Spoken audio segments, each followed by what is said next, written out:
أعوذ بالله من الشيطان الرجيم. بسم الله الرحمن الرحيم.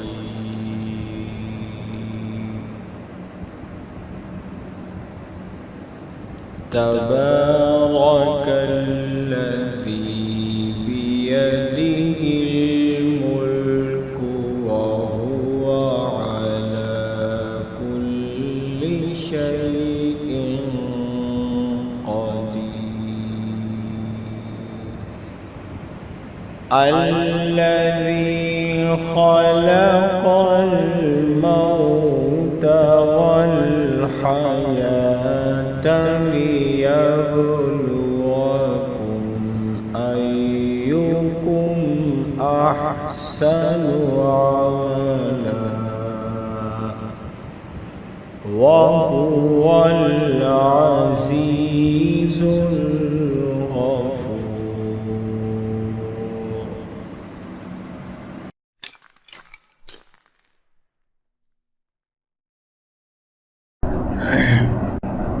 السلام علیکم ورحمۃ اللہ وبرکاتہ. دوستوں، آپ سب کا کیا حال ہے؟ پی کے ہیلتھ ٹپس کی جانب سے قاری محمد صفدر آپ سب کی خدمت میں حاضر ہیں. امید کرتا ہوں کہ آپ سب لوگ خیر و عافیت سے ہوں گے. دوستوں، آج ایک اور شرعی مسئلہ لے کر حاضر ہوا ہوں. دوستوں، آج کا جو شرعی مسئلہ ہے وہ بڑا ہی انٹرسٹنگ سا ہے. جب بھی ہم لوگ صدقہ کرتے ہیں دوستوں، آپ یاد رکھیں کہ بہت سارے لوگوں کو دیکھا گیا ہے، ایک تو وہ یہ ضروری سمجھتے ہیں کہ وہ یا تو بکرا ذبح کرتے ہیں یا گوشت لے لیتے ہیں کلو آدھا کلو جتنی ان کی استطاعت ہوتی ہے، پھر اس کو سر کے اوپر سے گزارا جاتا ہے اور پھر وہ کسی غریب کو دے دیا جاتا ہے. اور سم ٹائم کچھ لوگ کیا کرتے ہیں کہ چاول لے لیتے ہیں، اس طرح کی کچھ چیزیں لے کر کچھ لوگ جو ہے نا وہ اپنے جانوروں کو ڈال دیتے ہیں. بلکہ ہم نے تو یہ تک بھی دیکھا ہے کہ بعض لوگ کتوں کو بلیوں کو ڈال دیتے ہیں. کچھ لوگ جو ہے نا کیا کہتے ہیں کسی پرندے کو ڈال دیتے ہیں، کوے کے سامنے ڈال دیا یا کسی بھی اور پرندے کے سامنے ڈال دیتے ہیں تاکہ وہ کھا لیں، اور اس چیز کو لوگ سمجھتے ہیں کہ شاید یہ بہت بڑا صدقہ ہے. دوستوں، آپ یاد رکھیے کہ صدقہ ایک تو یہ ہے کہ ضروری نہیں ہے کہ آپ گوشت کا ہی صدقہ کریں. آپ کسی بھی غریب کی ہیلپ کر سکتے ہیں، اس کو پیسے دے کر کر سکتے ہیں. اگر آپ نے گوشت کا ہی صدقہ کیا تو ضروری ہے کہ آپ کسی واقعے میں فقیر کو یا کسی غریب کو کھلانا جو ہے وہ بالکل ضروری ہے.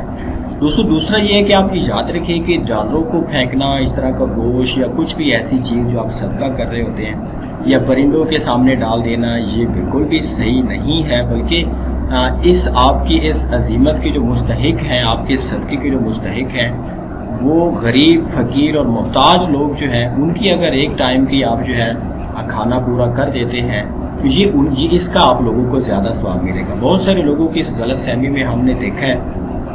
میں نے چاہا کہ چلیں آپ لوگوں کے سامنے اس کی شرعی حیثیت واضح کر دی جائے، بیکاز انسانیت بھوک سے مر رہی ہے، لیکن ہم کیا کرتے ہیں کہ اپنی نادانی اور اپنی کم علمی کی وجہ سے ہم لوگ پرندوں کو ڈال دیتے ہیں، کبھی کتوں کو ڈال دیتے ہیں، کبھی بلیوں کو ڈال دیتے ہیں. تو ہمیں اس چیز سے بالکل بھی پرہیز کرنا چاہیے. اور میں پھر سے آپ لوگوں سے کہہ رہا ہوں کہ یہ جو سر کے اوپر سے صدقہ گزارا جاتا ہے، اس کا کوئی اتھینٹک پروف ہمیں حدیث میں یا قرآن پاک پہ نہیں ملتا. بلکہ آپ جو صدقات کے جو مصارف ہیں وہ قرآن پاک کے اندر واضح موجود ہیں. فی سبیل اللہ کے جتنے بھی مصارف ہیں آپ ان میں صدقہ کیا کریں. ضروری نہیں ہے کہ آپ اس کا گوشت کا ہی صدقہ کریں یا سر کے اوپر سے گزاریں. دوستوں، یہ میرا آج کا شرعی مسئلہ تھا. اگر آپ لوگوں کا ہمارے وظائف، ہماری ویڈیوز پسند آ رہی ہیں تو آپ پلیز ہمارے چینل کو سبسکرائب کریں. ہمیں اپنی دعا میں یاد رکھیں. ہمیں انشاءاللہ نیکسٹ کچھ ویڈیوز میں آپ سے ملاقات کریں گے. السلام علیکم ورحمۃ اللہ.